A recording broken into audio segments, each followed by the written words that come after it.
आज आहोत उद्या असणार नाही, पण शेवटी हम रहे ना रहे, भारतीय रहना चाहिए, विधानसभा ये रहनी चाहिए, लोकशाही ये रहनी चाहिए।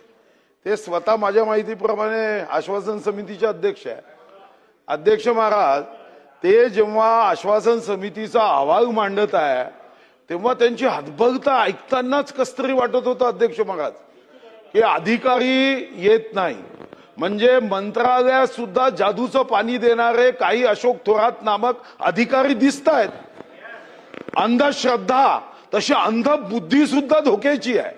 आणि अध्यक्ष महाराज, मी स्वतः अनुभवलाय की इथं आश्वासन विचारे मंत्री महोदय अतिशय उत्तम पद्धतीने हृदयाने आश्वासन देतात आणि अधिकारी अध्यक्ष महाराज त्या आश्वासनाच्या संदर्भात फाईलवर, मग ते चित्रपटाचं गाणं आहे ना तर्कसंगत, नशा शराब में होती तो नाचती बोटल, अरे असं लिहायचं की तर्कसंगत म्हणजे ते म्हणतात की शराब में नशा होती तो बॉटल नाचती, हे काय आश्वासन पूर्ण होऊ शकत नाही। अरे बाबा, बॉटल नाचत नाही, पिगणी माणूस नाचतो एवढी समजण्याची जर अंधबुद्धी असेल आणि आश्वासन म्हणजे मी अनुभवलाय, गोंडवाना विद्यापीठाचं उपकेंद्र मंत्री म्हणाले म्हणाले होय होणारच, फाईल गेली तिकडे, ते लिहितात म्हणजे आम्हाला काही जनतेने चिंता करायला पाठवलं नाही, चिंता सर्व त्यांनाच आहे।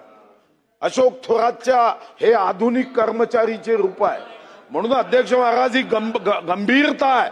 माझी आपल्याला विनंती आहे अध्यक्ष महाराज की सन्माननीय अध्यक्ष आश्वासन समिती, आणि इथंच नाही, आता एक नवीन पद्धत आली तुमच्या लक्षात आणून देतो, आश्वासन इथं द्यायचं, आश्वासन समिती समोर अधिकारी मंत्र्यांना पटवतात, म्हणजे जसं अशोक थोरातच मंत्र्यांना फसवू शकतो असं नाही आहे, हे अधिकारी फसवतात आणि ते आश्वासन समितीकडे पत्र देतात की मी विधानसभेत दिलेलं आश्वासन हे मागे घेतोय आश्वासन, आणि हे आश्वासन फक्त शब्दात नाही आहे, साक्षीदार हे एवढे सर्व महान नेते आहे।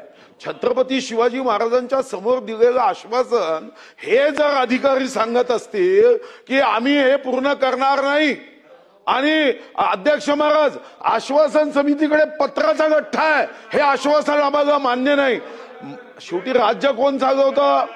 राज्य आम्ही। माझी विनंती आहे, हात जोडून विनंती आहे अध्यक्ष महाराज, उद्या अध्यक्ष महाराज या घटनांवर आज लक्ष दिलं नाही आणि हे जादूचं पाणी असंच लोकशाहीवर भारी झालं तर अध्यक्ष महाराज नक्की सांगतो की हे वाईट आहे आणि हे वाईट होऊ नये।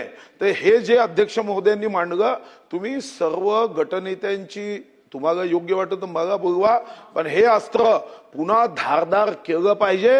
या सभागृहाला जर काम चुकार अधिकारी हे घाबरत नसतील, चांगले अधिकारी